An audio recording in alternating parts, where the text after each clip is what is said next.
I was about to say, don't forget to hit the recording button.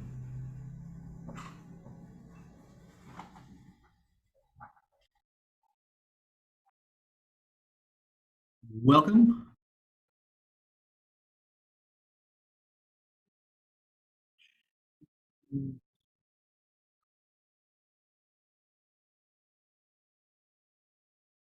Start at 10 o'clock, pretty much on the dot. If you've been here before, same process. Me talking way too fast for about an hour. At the end of this presentation, if you want to, there's an open house that you can, on orforms.org, you can sign up for the open house webinar. At that point, you'll just be interfacing with Jeremy Rogers, the Legal Affairs Director. It's essentially just another way to do legal hotline, but direct. And that will happen from 11 to 12 today. If you have questions, go ahead and type them up in the chat or in the Q&A, either function I can use. If you do have a question, make sure you click to everyone rather than just to the hosts and panelists, because that way everybody gets to benefit from the question. Unless it's a super personal question or private question, in which case maybe a public webinar is not the best way to ask the question. But if you do have any other questions or comments or thoughts during the process, use the chat function or the Q&A. It's 10 o'clock, so let's start. My name is Nicholas Peasley. I'm one of the staff attorneys at Oregon Realtors. I helped draft the Oregon Realtors forms, and so I'm going to talk about some of the unique features of property as well as the way that the forms interact with that. So we're going to start with talking about wood stoves, then we'll talk about wells, then we'll talk about septic. So as you can see from the images, this is roughly what we're dealing with in order. So to begin with, on the purchase and sale agreement itself, you can see there is a section on the purchase and sale agreement, section 14 in the residential purchase and sale agreement. It's roughly section 14 in the rest. I think in agricultural, it gets kicked down the road a little bit. And on vacant, it gets kicked up a little bit. Somewhere on that first page, there'll be this section that says water and sewer. And it effectively says the seller is representing that they have actual knowledge. They know about this, that the primary dwelling unit is connected to, and then you'll say, is it public water, private well, community well, some other source? If you've got something crazy going on, let them know. Is it a public sewer? Is it an on-site septic system? If you check the box for private well or community well, Form 2.8 gets involved. If you check the box for on-site sewage, Form 2.9 gets involved, usually on the first page, but sometimes is on the second page of the purchase and sale agreement. There's also a chunk here that says, is there a wood stove? Does the property have a coal, wood, or non-gas stove or fireplace insert? If that's the case, Form 2.13 gets involved. So if you check yes here, you add Form 2.13, and that's what you're going to be dealing with. It essentially covers all the stuff that you would have to address with the wood stove issues. Now, something that we have heard, and there is no great solution to this, is how is the buyer supposed to know that there's a wood stove on the property? How is the buyer supposed to know that there's a private well on the property? The buyer doesn't know these things in a lot of instances, and that's just the nature of how contracting works. Essentially, the seller is the one that carries all the information about the property, or should carry most of it, but the buyers are the ones that make offers, because that's how we do real estate. Is it the best way to do real estate functionally from information perspectives? No. The seller should be making offers to buyers and say, here, buy my house. Here is the information about it. I know it, but that's just not how we do real estate. So what you're going to have happen in some cases is the buyer is going to do their best. They're going to fill out the forms and they're going to try their best. They know some things and they're going to fill it out. So they'll say, I'm pretty sure based on the listing that this is a private well. Or if they don't see anything on the listing, they'll say, great, then it's public water, it's public sewer. They will do their best and take a stab at it when they put their offer in. If that information is inaccurate, the seller should either correct that information in a counteroffer, request that the buyer resubmit the offer with the corrections, or in some cases, the best case scenario is the seller just posts up that information at the start. If you have a property with a well on it, you should put that in the listing information, because it's something the buyers will want to know. And it's not like if you get into the transaction halfway down and then you're like, I got them. They didn't know I had a well, and so we didn't have to do any of those well inspections. Though that's a problem, and there's reasons why that's a problem that we'll get into. But essentially, seller, present as much information about the property as you possibly can in your listing stage so that the buyer's offers are as accurate as possible, because an inaccurate offer needs to be corrected before it is accepted. It should be corrected before it's accepted, because if it is inaccurate and the buyer digs their heels in, then the seller says, hey, we actually have to add this wood stove form, and the buyer looks at it and goes, no, I don't want to sign that. You are under contract. Just because the buyer doesn't want to sign the wood stove addendum doesn't mean your contract falls apart. It just means you're going to have problems with that transaction. So make sure your offers are fully accurate. Otherwise, legal problems can happen down the road. Not always, but if there's an obstinate party or a difficult party, legal problems do arise. So we're going to start with wood stoves. We're going to start talking about wood stoves themselves.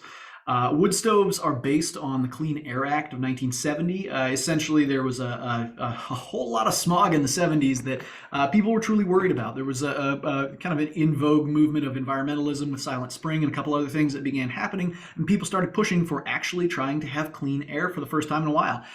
There were pictures, famous pictures of LA where you barely can see the skyline in the distance because there was so much smog and so much kind of pollution in the air. So the Clean Air Act was passed. One element of the Clean Air Act was restricting the amount of particulate matter that you can spew out into the air in general. It's why your cars have emission standards, and it's also why your wood stoves have emission standards as well. You just don't hear about them as much.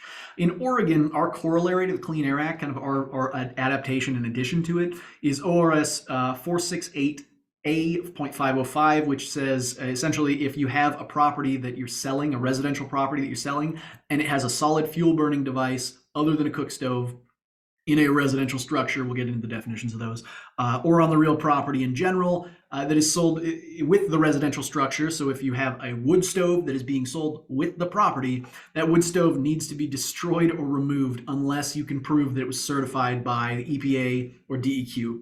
So the baseline is don't sell houses with wood stoves. But if they're certified wood stoves, they're okay. That's the way you want to think about it for the purposes of the contracting itself. The question is not, well, do you have a wood stove? Is it a bad wood stove? Is it dangerous, or is it smoky, or is it a problem? It's, you shouldn't be selling houses with wood stoves, but if you are selling one with a wood stove, it needs to fall into one of the exceptions, which is a certification by the EPA or a certification by DEQ.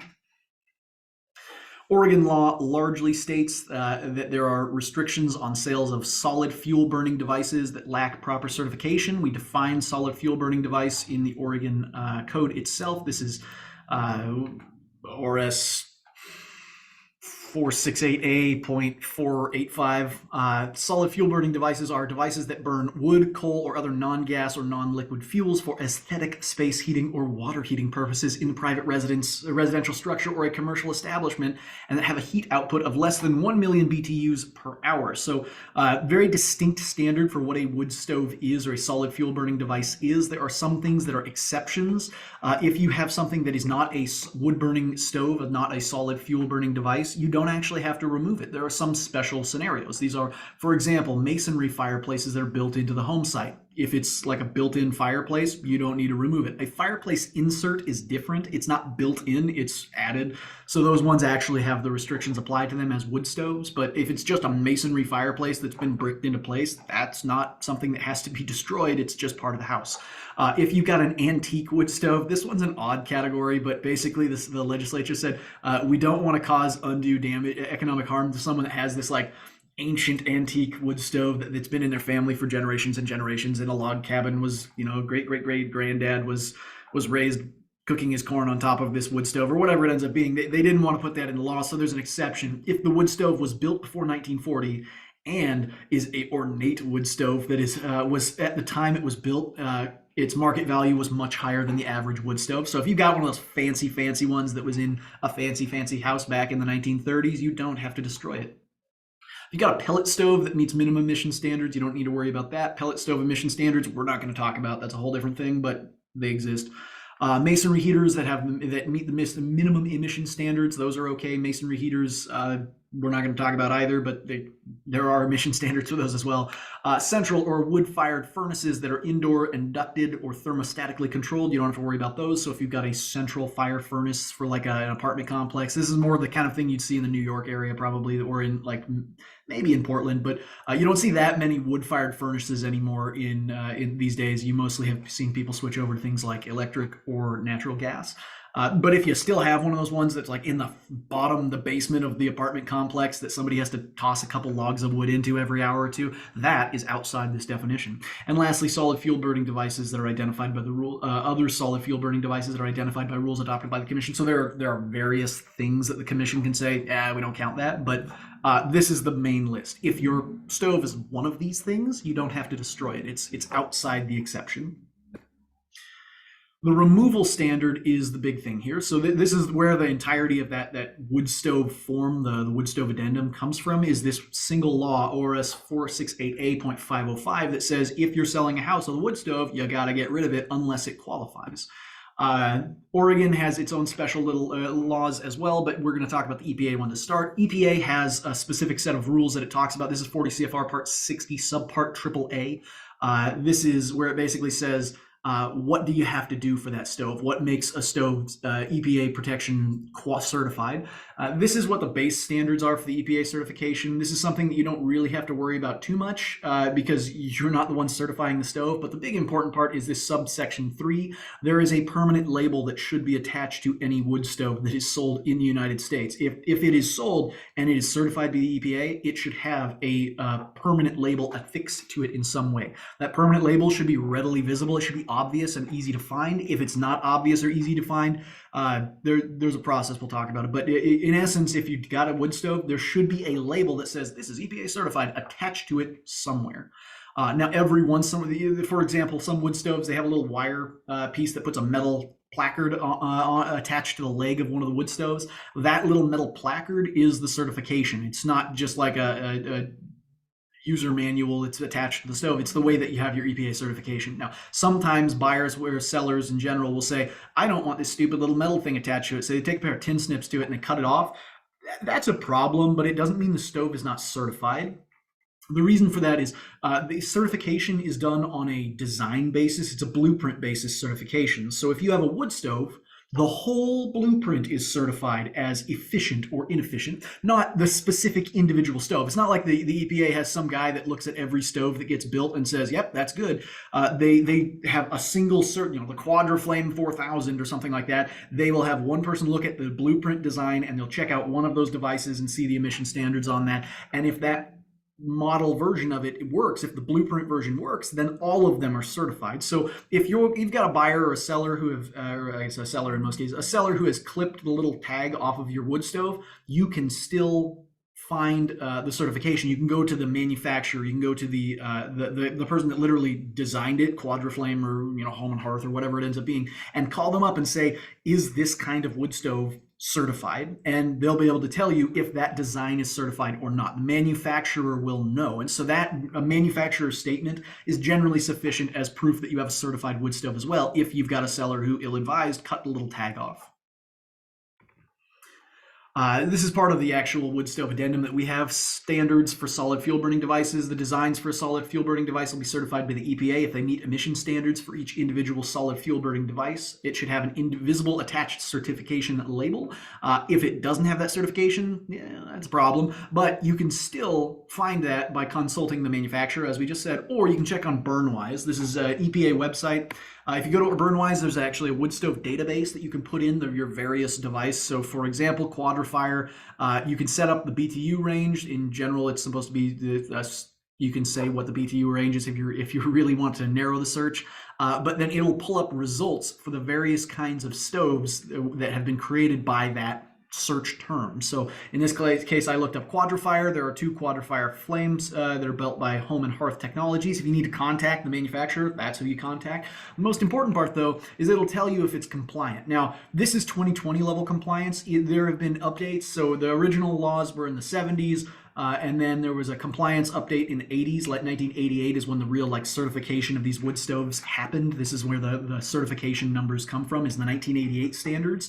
There was an update in 2015 that made the standards for manufacturing of stoves much more stringent, and then there was an even more stringent update in 2020. So if you need to find out whether your stove is certified in Oregon, we're looking at the 1988 standards. So you can click that button and you can search by 1988 certification. So on Burnwise, you can also look it up. This whole process of searching out the stove certification only needs to be done if you have a seller who has a wood stove and the buyer wants the wood stove. They actually want it. They don't want it just destroyed. It matters to the buyer, and you don't have the tag. You have to find if it's certified or not. This is one of the ways to find that out, is using Burnwise. On the Oregon Realtors forums, we literally just have the website, whatever it's called, the URL in on the document itself. Now, you can't click on the URL in your zip forms and whatnot, but it's there, so you can just type it into your browser and find Burnwise, or just look up EPA Burnwise and you'll get to this as well. So that's the US EPA standards. For DEQ, the standards are kind of obnoxiously similar to the EPA version. DEQ's certification standards comes from OAR 340-262-0500. which is basically here's how it's certified. If it's certified by the EPA, or if there's a more stringent standard that's been adopted by the EPA since 2010, then it's DEQ certified. Otherwise, the department DEQ can actually certify singular devices that are not certified by the EPA. So if the EPA says this isn't certified, you can still call DEQ and say, hey, did you guys certify this thing? And if DEQ says, yeah, we did, we think this one's fine. It doesn't work well in Arizona or whatever it is because they use mesquite wood down there, but up in Oregon we use fir and it's fine, or something like that. That can be allowed, but it's something that the DEQ would have to do expressly, and that's usually something that, despite it saying that the department will keep a list of all the certified devices, that list is not made publicly available, so you have to actually contact DEQ to find out if your stove is on the device for like special Oregon certified ones or not. So you can also consult DEQ, see if they have certified the device. The EPA is kind of the gold standard, and to be honest, the DEQ doesn't move out very far beyond Part 40, 40 CFR Part 60. They don't really do much outside beyond the EPA. So if you contact the EPA or you look at the EPA stuff and your wood stove is not certified, you can try contacting DEQ, but more often than not, it's still going to be a non-certified device. But there is a second standard that exists in Oregon as well for certification of wood stoves that is separate. It's a dual track certification potentially. In the forms itself, or Form 2.13, we define the terms specifically. So solid fuel burning device, we literally just say it's the thing that is a solid fuel burning device under Oregon law. Basically, it's any kind of the exact definition from ORS 468A.485, and then we try and specify out for kind of consumer purposes so that people understand it more than just telling them, go look at the statute. It doesn't involve cook stoves, antique stoves, saunas, masonry heaters, fireplaces, pellet stoves, central wood furnaces. And then we say, but if you want like way more definition on, for example, what an antique stove is, look at the law. We didn't put all the definitions in here because it would have made it like a 4-page long document for something that really only needs one.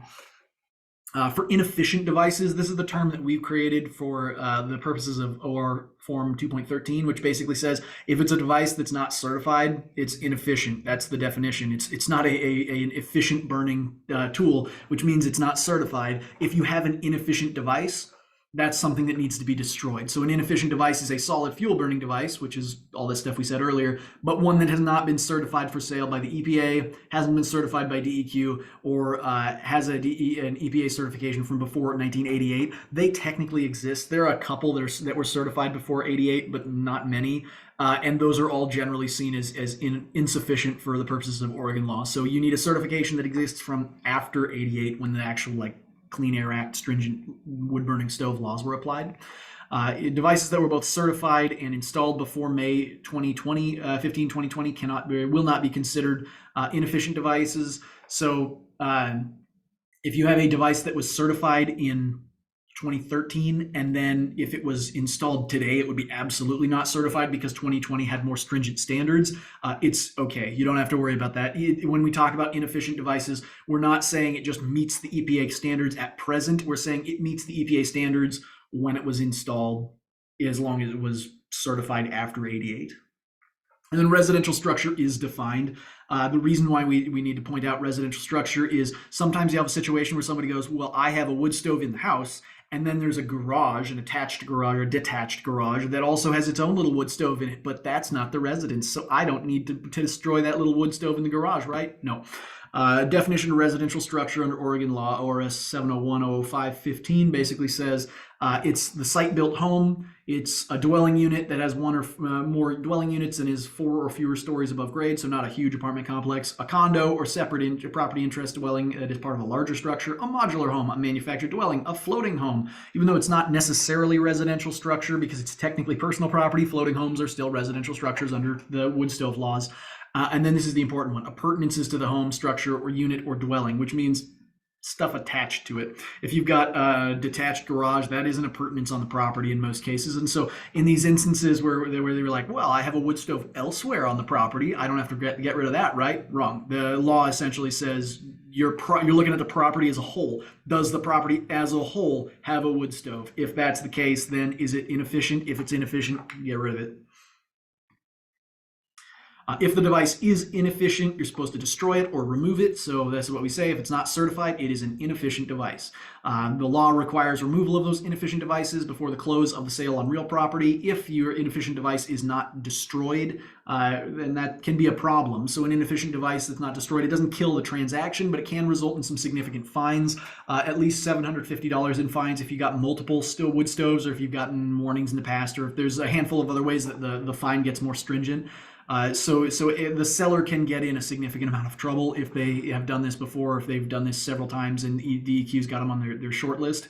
But in general, there's a fine associated with selling a house that has a wood stove in it that hits the seller after the fact, and it can really cause problems with the buyer's lender, because lenders are really not supposed to allow you to do to buy a house that is in violation of the law. And because ORS 468A.505 says, does it have a wood stove that's inefficient? Remove it.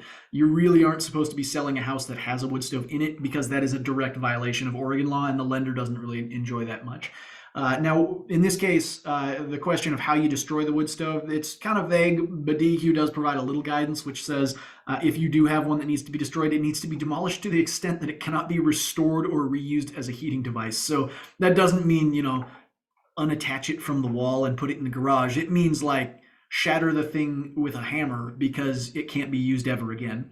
DEQ does advise that you do stuff like removing the door and the hinges, cutting holes in the top, making sure it just doesn't get used as a wood stove anymore, and that's the idea of it.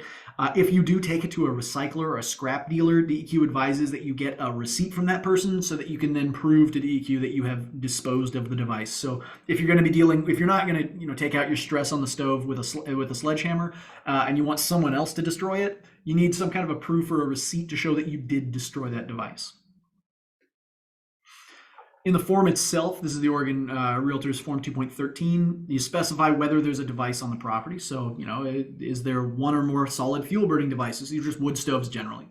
Yes. Are one or more of those solid fuel burning devices inefficient devices? Is one of them a bad one? If yes, then you're supposed to destroy it. If no, then that's great. You've just disclosed that you have wood stoves, and that's all you need to do. Sometimes you will have more than one device on the property at any given time, and in those instances, there's a process. So you have a house. The house has two wood stoves. There is an inefficient wood stove and an efficient wood stove. They're both, you're living in one of those fancy houses that has multiple places to burn lumber. So let's say that's the case. You do have a house with two wood stoves. On the form, you would fill it out and say, yes, there is a wood stove. And yes, one or more of the devices is inefficient. Great.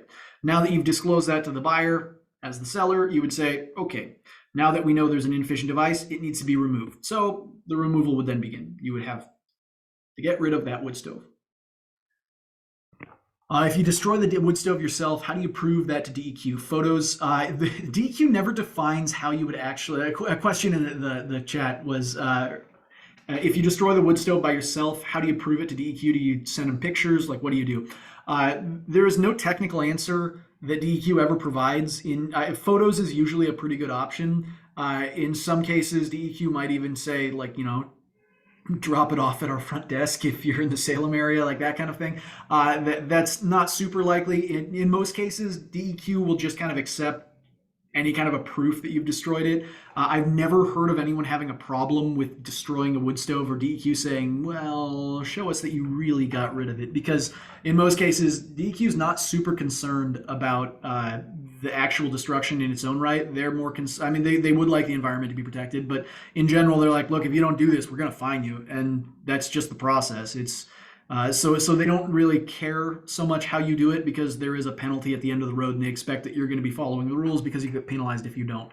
So photos is fine in most cases. If you really want to get super clear on that one, you can always contact DEQ and say, give me an example of exactly the proof you want if I'm destroying it myself. Is there a charge if they destroy it? If you take it to a third-party dealer of some sort, there's sometimes a charge, like a scrap recycling place, for example.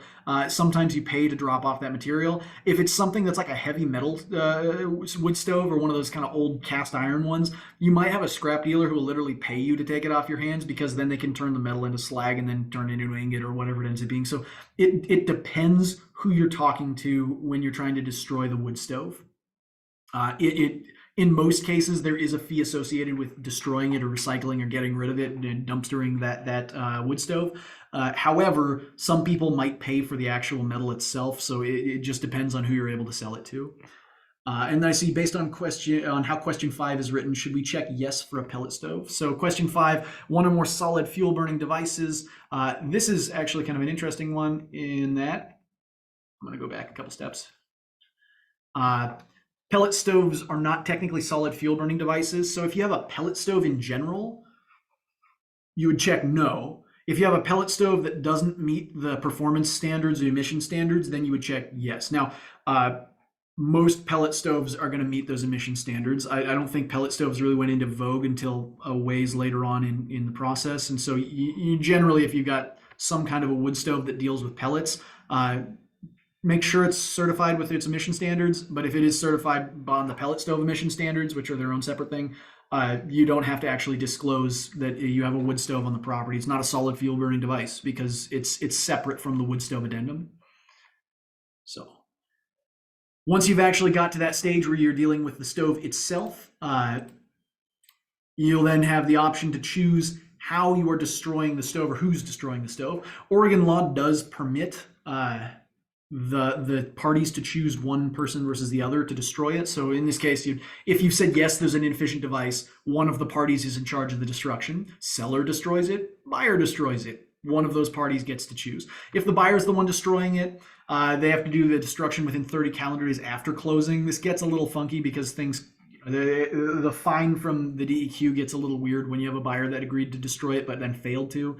If the buyer is going to be destroying the stove, they need to tell their lender immediately and figure that out, because the lender is going to be accepting that buyer is purchasing property using the lender's loan, promising that they'll adhere to the law. But then if the buyer fails to destroy the stove and you're like 31 days after closing, technically that lender just was a part of a transaction that violated Oregon law, and that's a problem in hindsight. So the lender is probably going to put additional requirements and checks in place to make sure that you're actually doing what you say you will.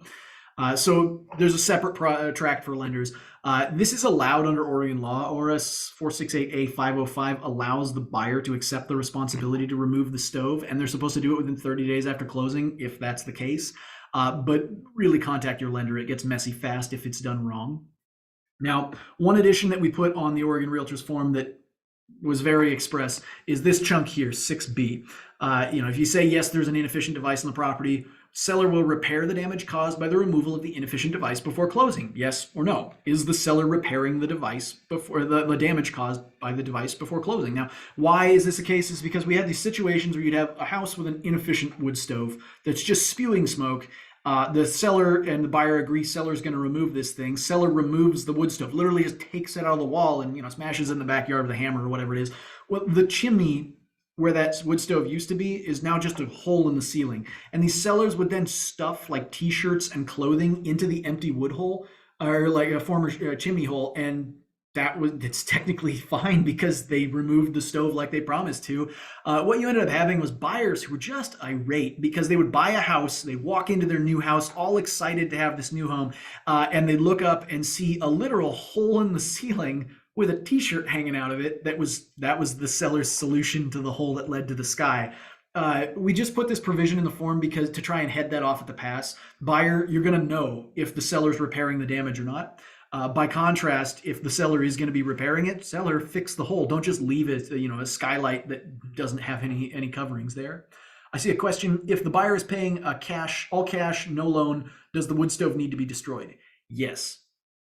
Even if the buyer is paying in cash, wood stove needs to be destroyed. The standard for ORS 468-505 it's a state law standard that has nothing to do with the loan. When we talk about the lender being involved, it's mostly because the lender doesn't want to be attached to a deal that violates the law. So the lender might really kind of kibosh the whole deal if they are violating the law. If you're paying all cash, there's no lender involved, but that doesn't mean that the sale of the wood stove will not result in a fine. So if you're paying in all cash, you probably need to be more actually vigilant about removal of the wood stove, even though not many people are going to check in on it. It's technically a violation of Oregon law, and it can result in late term fines. So that's wood stove. That's pretty much the whole thing. There's not much to it. It basically says, do you have a device? Is it a bad device? Who's getting rid of it? Are you fixing the problem? And then proceed. That's the whole wood stove addendum. It has quite a number of moving parts just based on kind of the odd standards of state and federal law, but there's not all that much else to it. When we get to wells, wells are an Oregon law snafu. It's a mess. So ORS 448.271 is the provision that basically is why you have a well addendum in most cases. Any transaction for the sale or exchange of real estate that includes a well that's used for domestic purposes. So domestic purposes, this term is defined. We'll get there at a certain stage. But domestic purposes are usually household purposes or light amounts of irrigation up to, I think it's 5,000 gallons per day for irrigation of less than a half acre of land. There's a definition for domestic uses that's kind of separate, but in most cases, it's household uses. If you've got 3 wells that have been dug on the property and 2 of them have been abandoned because they don't produce enough water, it's one of those ones that just kind of dribbles water. It's like a quarter of a gallon every minute or so. That well, if you're not using it for domestic purposes, that doesn't create problems of transfer of the property because you're not using it for domestic purposes. Once you're using the well for domestic purposes, then you've got the problem. I see a question from Richard about the wood stoves. Is the fine a one-time charge, or will the new owner continue to be fined until the stove is removed? My understanding is it's a one-time fine, but there are adaptations on that DEQ can bring against a person for utilizing the wood stove after the fact. So the transfer itself is a one-time fine, and then everything subsequent to that can become problematic. And that's where the buyer can, if they just start using the wood stove and they're aware that it's in violation of the codes, they can get hit with a pretty significant fine. And in some of those instances, the buyers will actually come after the seller and say, this was your job originally. And technically it is. The default stance is buyer, destroy your inefficient device. It results in a lawsuit is usually what happens. But the fine in general I believe it's a one-time fine. I'd have to look that up though. And I can provide that in a legal hotline update one week as well. So back to wells though, if you're transferring property that has a well used for domestic purposes, household purposes, you need to make sure that well, the seller needs to make sure that well is tested for arsenic, nitrates, and coliform bacteria. Those 3 requirements cannot be waived at law. They have to be done. You have to, if you are a seller selling a house that has a domestic water well, you have to check the well for arsenic, nitrates, and coliform bacteria. OHA can add additional tests. There are some areas, so know your area, your region, and know your wells in your region, because some places have, for example, like sulfurs in the water. Some places have iron in the water. Some places have other problems, and your region will have those specific problems with. Nancy Rogers asks, how does DEQ find out about the non-certified stove? In general, this is one of those places where I'm going to give an answer that is from the risk management side. DEQ doesn't necessarily find out about it, but they can. Depending on, for example, if there's high particulate matter in the air, they might start inquiring around at places. If DEQ is asking about sales that have happened in recent months, or if they, for example, see that there was a sale that had a wood stove, or there's a wood stove on the listing, and they're like, that's weird, we didn't hear about that at all. There might be questions that are asked. In general, it's not like there's some kind of a police that show up at your door that are like, we're the DEQ people, let us in, we're going to look at your wood stove. So I'm not saying that it's something that is necessarily an easy thing for DEQ to find out about, but I in no way advise that you violate the law. That's the risk management side is that one. If the buyer is selecting to dispose of an inefficient wood stove, not the seller, the buyer is responsible for repairing the ceiling, correct? Generally, yeah. So if the buyer is the one that's taking care of the thing, because the seller's obligations to repair it would only be up till closing. If the buyer is saying, I'll destroy that stove, no problem, buyer destroys it after closing, at which point seller no longer has any obligations. If the home is on public water and has an irrigation water well, is the well addendum required? So if the home is on public water and the well is used specifically for irrigation, it has nothing to do with domestic purposes, you don't need the well addendum technically. Now, should you probably have it anyways because the parties are going to be dealing with that stuff? Yeah, generally, if the parties want to know more information about the well, if there's some kind of a flow test that you want on the irrigation well, yeah, you might want the well addendum, but you don't have to have it. If you have a domestic purpose as well, you have to have it. That's kind of the distinction that goes on in these instances is there is a specific requirement that the well addendum be essentially involved to ensure that you have these tests done because the tests need to be done. For an irrigation well, You should probably disclose information about it, but it doesn't need to be done necessarily in the same process because there's no requirement for the coliform nitrates and arsenic in those irrigation wells. Sometimes you'll also have situations where people get usage rights for their well where they can do some weird stuff with it, where it's like they can use the well to add water to their little lake that they have because it helps keep the fish alive. That kind of thing is not domestic.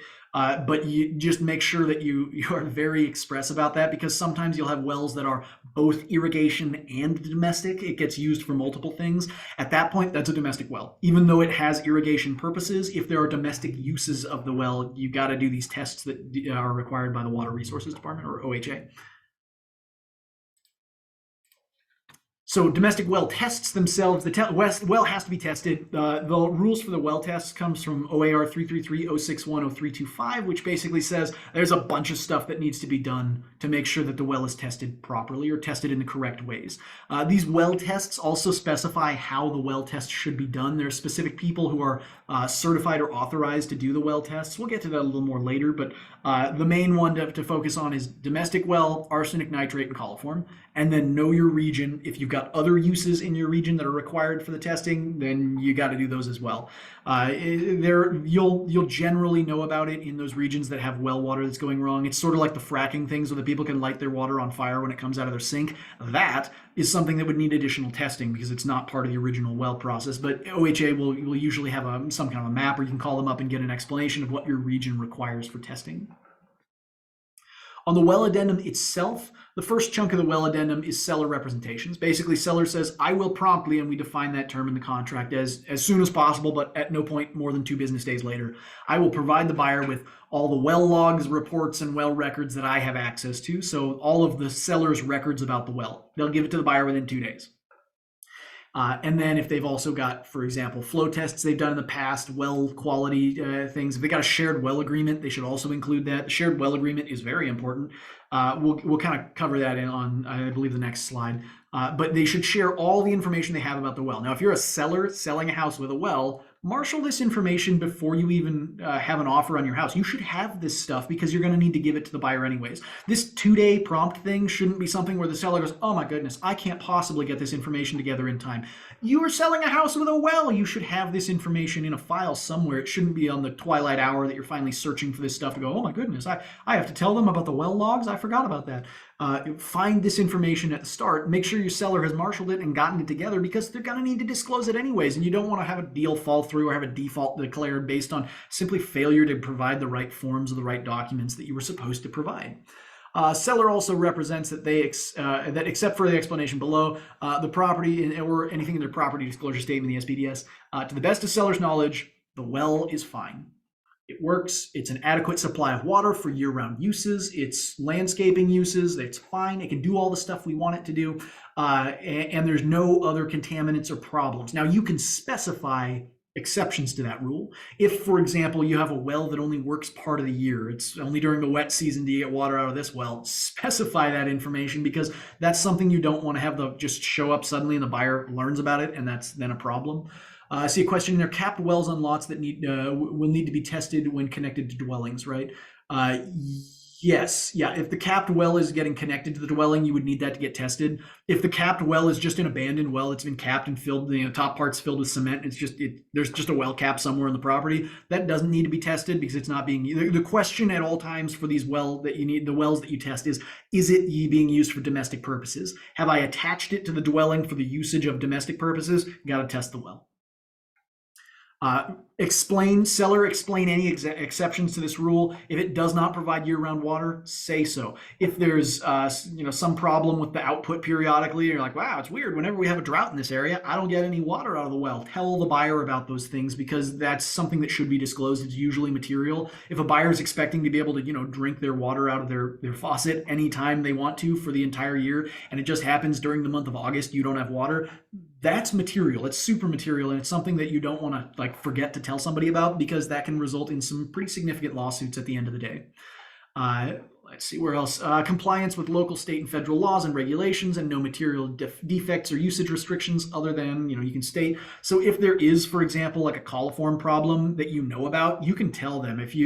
We get stories every once in a while on the hotline about a well that somebody has where like a neighborhood animal or like a coyote or something falls into an open well and dies in the reservoir or whatever it ends up being, and it contaminates all the water. If that's something that happens regularly, then you're like, yeah, I've got a cover on the well, but for whatever reason, the rats keeps, they've got a little tunnel that they keep falling in the well with, and I have to, fish a a rat out of the well every couple months. You should tell them about that stuff, because that's usually something that should be explained. If there is a potential contaminant or a regular contaminant that happens, disclose. This is the section where you want to put more information in rather than less. The more you say about the well, the better off the seller will be in the future, and the better off the buyer will be in the future as well. In the Section 7 part of the contract, you can specify if there's a filtration system. Again, specify as much depth as you can if you do have a filtration system. Tell as much as you can about the kind of filtration system you're using, as well as the location of the filtration system. If you've got some kind of like a sand filter that you're using for the water, or if you've got some kind of a fancy device that has some designer name to it, let the buyer know about that thing, because that's who they're going to have to contact or what they're going to have to look for if something goes wrong and the water stops being filtered properly. The buyer needs to know how to fix it, and it shouldn't be something where when the buyer wants to fix their well for the first time, they go, I don't know where any of this stuff is. So specify. If the seller doesn't know those things, say so in this section as well. Seller does not know the type or location of the filtration system. That is something buyer will need to determine on their own. Specify. Don't leave it blank if the seller is unknowing. On the form itself, Section 5 and Section 6, we specify kind of the location and type of the well. These are largely defined. So domestic well is defined under OAR 690-200-0050, which is a water supply used to serve no more than 3 residences for the purpose of supplying water for drinking, culinary, or household purposes, and it is not used as a public water supply. So 3 houses, drinking, culinary, household uses. That's a domestic well. There's extensions on domestic use that exist in other parts of the statute. That is where you can do like the light irrigation of your property with it. If you've got like a gray water system or something, that's still usually considered part of the domestic uses of the well. Community well, by contrast, is a property that has a well supply, whether publicly or privately owned, that is intended to serve more than 3 connections. So 1, 2, 3 connections, domestic. 3 and beyond, community well. What is a shared domestic well? Well, that's just a domestic well. It's the exact same definition. The difference we've got here is there's a checkbox for a domestic well with 1 property and a checkbox for a domestic well with up to 3 properties. Why did we make this distinction if it seems so arbitrary? It's because if you have up to 3 properties attached to the well, you may very likely have a shared well agreement, and that's something that's significant. Shared well agreements are where the buyer or the seller, the property owner, and their neighbors all have some sort of a mutual agreement on how much water they can use, or when they maintain the well, or who's in charge of the cost of repairing the well. If you have to, redig some stuff to put pipes back down because one of them cracks, if you have to expand the pipes, if you have to, restrict your usage, that's in the well agreement. And you don't have a shared well agreement when there's only 1 property using the well. If you are the only one using the well, you're not sharing it with anyone. So it's a very strict thing. So if you have somebody that's checked the box on domestic property, only 1, that's the only person using the well, the buyer doesn't need to know about any shared well agreements. If you say up to 3 properties and you check that box, if you're a buyer's agent, you should look at that and go, okay, first question I want to ask now, seller, is there a shared well agreement? If there is, I need a copy of it, because it's very significant in what it can do to the restriction of rights. If you have a shared well agreement, you can distribute the water as you choose, and it can be things where it's like, okay, property A gets to use 90% of the water, property B and C only get 5% of the water every month. So, B and C, I can shut you off anytime I feel like it if I think you're using too much water and the gauge shows that you're using too much water. You can do those things in a shared well agreement, and so the buyer should be very aware if it's a shared well agreement. That is why on our form we separated domestic and shared domestic. They are technically the same defined concept. It's just one of them is a much simpler process and the other one involves some potential legal hoops to go through. As far as the location of the well goes, if you're going to say it's on the subject property, great. That's just a well on your land. If it's on a property nearby, specify. Tell them exactly where that location is as best you can. It can be something where it's like the neighbor to the north. That's fine, but if you can be more specific, 150 feet beyond the property line in this specific geospatial location, that would be the best case scenario. This refers to the well itself, like the hole in the ground. This is not where is the faucet. Because miraculously, most wells that serve domestic purposes, the faucet is on the property. When we're asking about the location of the well, we mean the literal hole in the ground that somebody had to dig to get the water to come out. That's what location we want you to disclose in this section. There are statutorily required well tests for domestic wells specifically, but in our terms, domestic and shared domestic, they're the same thing. So this is OAR 333061036. It basically says there are standards that have to be followed when you're collecting the water and you're testing these wells. These are the ones that are the coliform, the nitrates, and the arsenic. Uh, the water that you're collecting for these tests has to be collected by a lab person, or it's sent to a lab by a person who has appropriate knowledge of the procedures for collection and handling of water samples.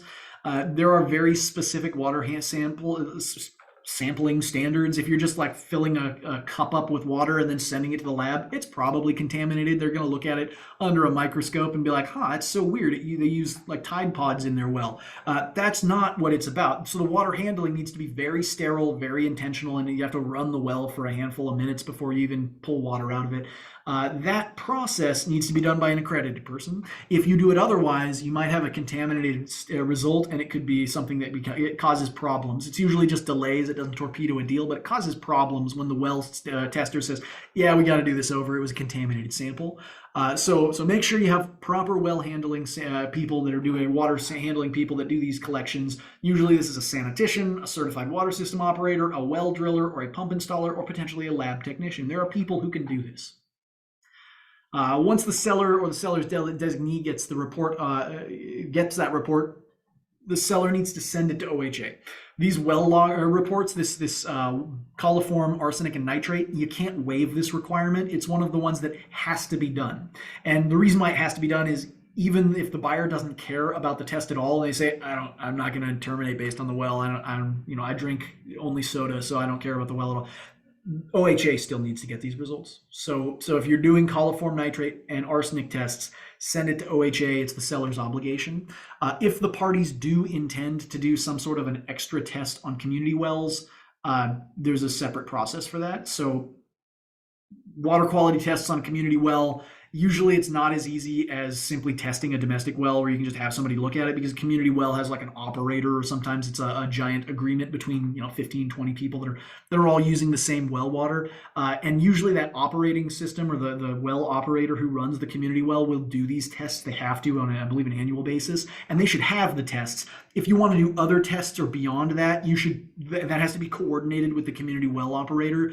And so there are, specify how you're going to deal with that in the later sections of the contract. But there's not, the process for doing coliform, arsenic, and nitrate don't apply to community wells. They don't have. It's not something where when selling a house, the seller has to do the tests if you have a community well feeding the property.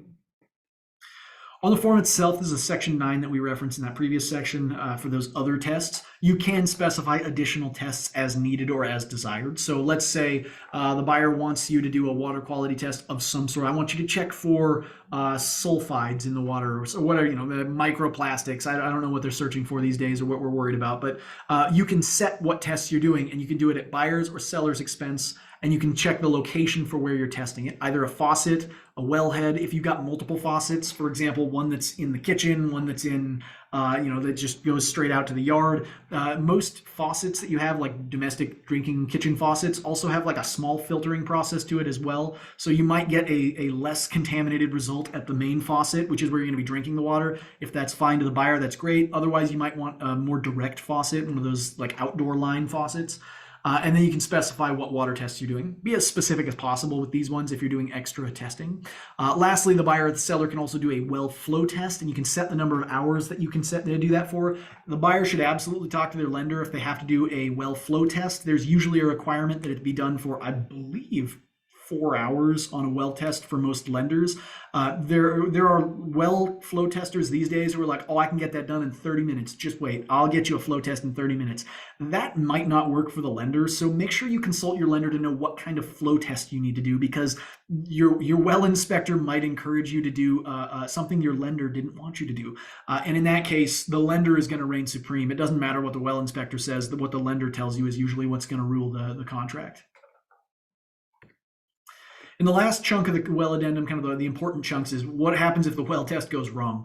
There's a termination right that's built into the well test. It's separate from termination rights built into the diligence inspection right of the contract.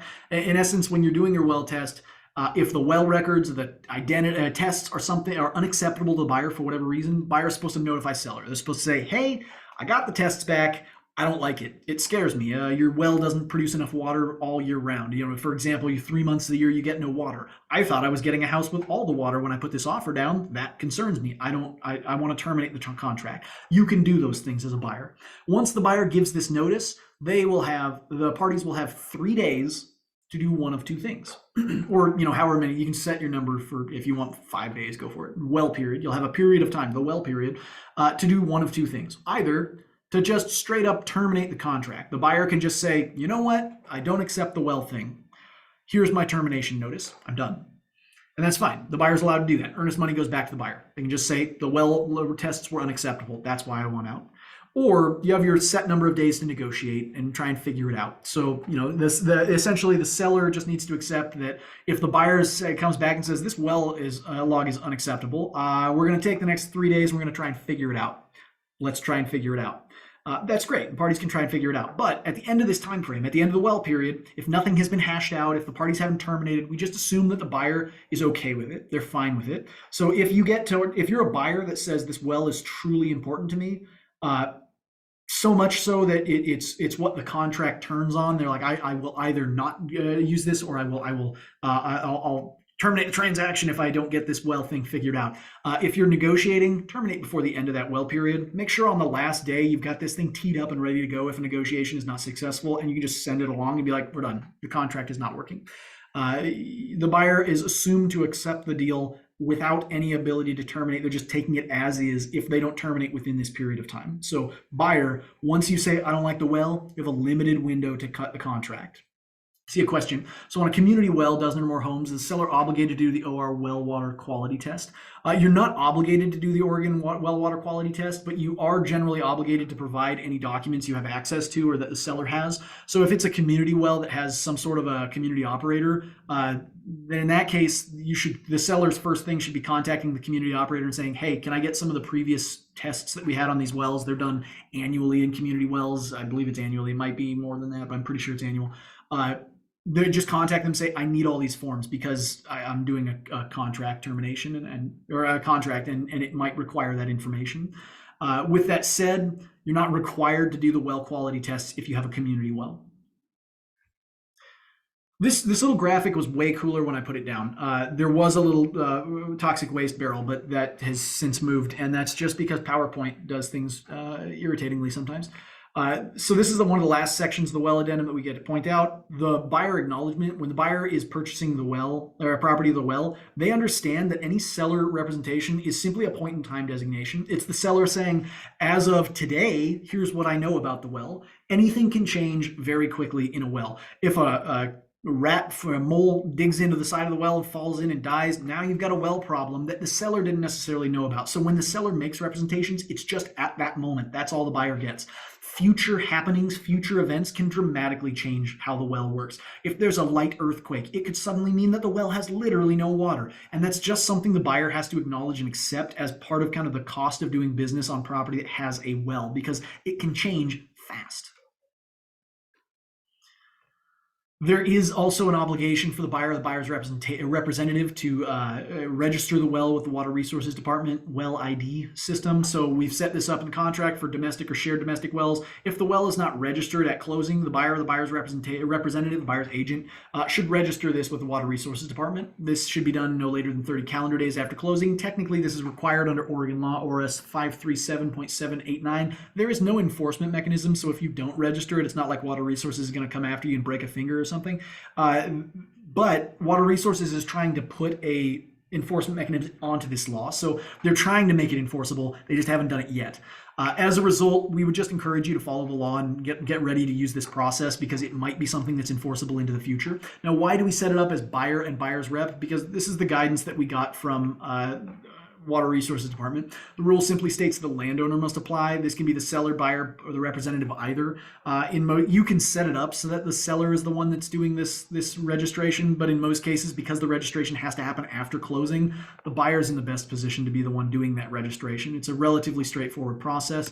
The actual form, this is the literal whole thing for the well registration form. It's on Water Resources website, and you literally just say, here's my name, here's my address, here's where the well is to the best of my knowledge. If you don't complete it fully, then that's generally okay as well. Water Resources just scratching at anything they can get from this. Here's some information about the well. It's domestic, it's commercial, it's irrigation. We use it for all kinds of stuff. Here was when it was constructed to the best of my knowledge. If you don't know the stuff, leave it blank. Send it into Water Resources anyways. They want any information and any record they can nonetheless. So this is the whole thing you have to fill out. Very straightforward. Why is Water Resources requiring tagging the well? Are they going to meter your water use in the future? Water Resources are requiring tagging of wells generally to just figure out how much usage is going on. Most of what, this is kind of an aside, but most of the Water Resources Department's acceptance and granting of wells for the last 30 or 40 years has been based on what amounted to one of the wettest years that Oregon ever had. So most of the aquifers, when they're like, oh, there's plenty of water for that well, it's based on an aquifer that was overfilled the year that they were giving out, that they set as their like standard for well usage. What that means is you might, if you work in Eastern Oregon, you might notice wells are getting harder to get certifications for, to get permits for. The reason for that is they're suddenly going, whoa, we don't know how much water is actually in these places. And if we allow too many people to use wells at once, everyone suddenly has no water, and that's a disaster on like a catastrophic level, whereas denying one person's right to use a well is not that catastrophic. But until they know how much water is actually being drawn from these aquifers, they don't really have any way of telling how good or how bad the aquifer is. And so they're starting to try and get all these wells tagged and logged so that they actually know how much water is being used, where the water is being used, and when the water is, like which locations are struggling with their water, so that they can actually basically address the problem into the future. That's largely why there's this giant push for information, but at present, Water Resources doesn't have any teeth, and so most of this enforcement is done just through kind of Water Resources saying please nicely. I don't believe they're going to meter your water at any point into the future, because that's not how water rights work on the West Coast. But it might be something where they'll literally say, look, I'm sorry that you've got a well that's, that you want to dig here, but we have all these registered wells across this region that are using that same aquifer, and there's not enough water for you to use it. So if you dig in, you're stealing water from everyone around you who's been here longer. And that's just kind of how the water resources and water rights are working in that area. On-site sewage. So we've got 5 minutes. I'll hit this one. This is actually quite straightforward and quite simple. It's almost the exact same thing as the well log. So I'll point out where it's basically the same. Definitions and background. We basically tell you, hey, there's some special definitions. Is watering a lawn considered irrigation? Technically, yes, but it's usually a domestic purpose irrigation. So there's this light amount of water usage that's considered a domestic purpose for like the appurtenant uses of water. It's like household uses. Watering a lawn is kind of considered a household use. Now, with that said, if you're irrigating commercial plants, if you're irrigating a large scale area, if you're irrigating more than like a reasonable amount of water on a lawn, then it's probably considered something outside. It's agricultural or commercial at that point rather than domestic. On septic, we define some stuff. We tell you what a septic system is. We do talk about alternate treatments technology and sand filters. Those come up if you read the legal hotline thing of the week, or the legal tip thing we send out on Fridays. We talk about sand filters with more depth. Alternate treatment technologies are special ones that use aerobic technologies, where they bubble stuff up, and there's these little bacteria that use the air and the effluent to basically eat the waste. It's really gross, but it's also super effective. It's just high tech, and it doesn't really fit the definitions that we've created at law. Sand filters are a special kind of system, pressure distribution filters as well. If they were permitted before 2014, they need to be inspected every year, because there's potentially a problem with sludge buildup that the old designs had a lot of problem with. You'll see in the representations, it's almost the exact same thing. Seller will promptly give all the records they have to the buyer. And if there's anything about non-compliance or any problems with the system, seller will tell them about it. If it's like, yeah, it's weird, every couple months the toilet backs up, let them know, because that's potentially a problem with the septic system, where like you got a low water table or something. Disclose as much as possible about in this section to give as much depth as you can. On the actual form, where do we get this form? The one that I'm pointing out right here, this one on the well addendum thing, this is on the Water Resources Department's website. You just look up water resource, or better yet, this well identification program. You just go to that one, WRD well identification program. It's one of the first things that pops up on the page is the actual form. But it's Water Resources that creates that form. We might steal it at some point in the future and put it in the Oregon Realtors Library, but we'll have to do that with Water Resources' approval. On the septic system, you do get the same process where you can choose who's paying for what tests and what they're doing. You've got tank locating and digging if you need it. You've got septic examination, septic scopes, pumping, cleaning the systems, cleaning the cesspool. You don't pump a cesspool. We've been told that many times, but cleaning the cesspool. And then the main one here is line 22. At the buyer or the seller's expense, existing system evaluations to evaluate the system, the septic system. That's the main one where they empty it out and then a guy looks at it and figures out if it works all right and if it's got cracks in the thing or whatnot. That evaluation is probably the thing that most people will be doing. That's the button that's going to get checked most of the time. The buyer will work with the seller to reasonably schedule this. Don't set it for midnight. Don't set it for the holidays. Make it a reasonable time. Seller will not unreasonably withhold consent. Seller, if you're going to say, no, you can't check my septic system, have a reason for it that's a good one. The results of this also need to be sent to DEQ. Again, DEQ needs these tests if they're done.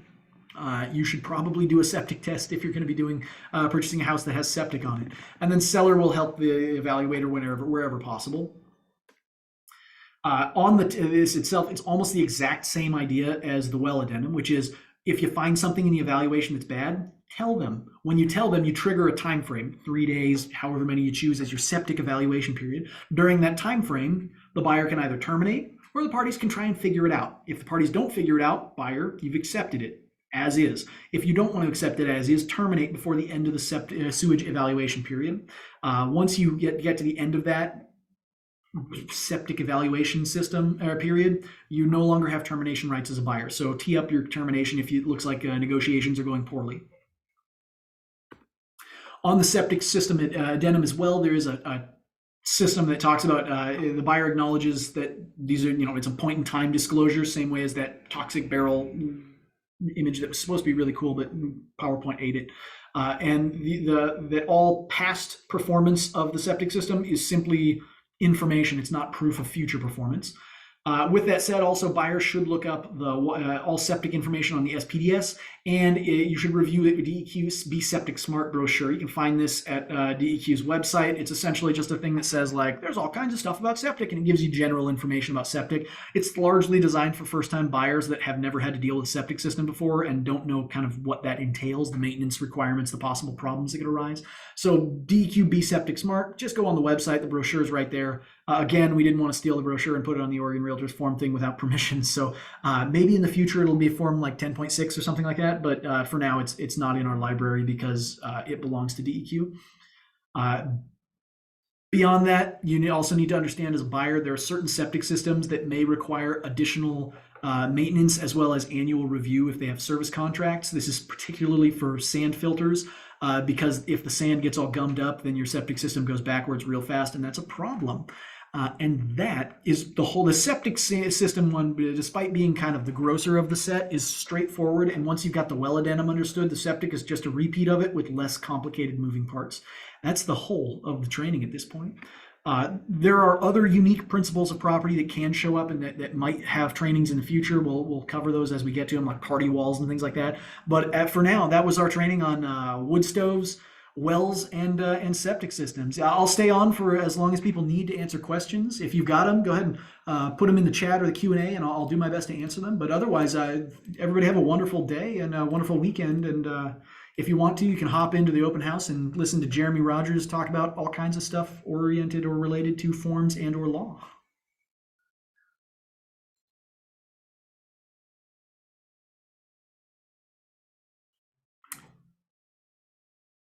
For people that do want to review these documents up close and don't want to have to go all the way through zip forms, you can go to orforms.org as well. If you click forms from OR Forms, you can go to our review all forms, and you can just look at any of the forms we've got here. So this is our whole library. You can see the well addendum, the on-site sewage addendum, as well as the wood stove addendum.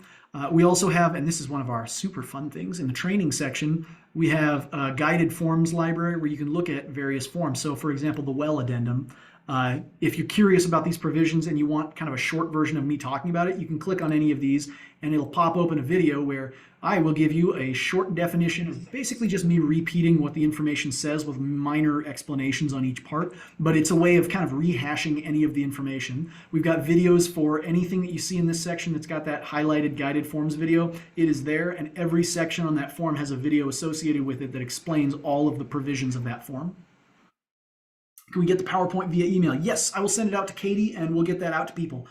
So I'll send the PowerPoint out to folks. It should probably arrive soonish, however fast, yeah, our education folks are able to get to it. I'll mess with the PowerPoint so the cool toxic waste barrel is in the right place too. It looks great when it works right. I promise.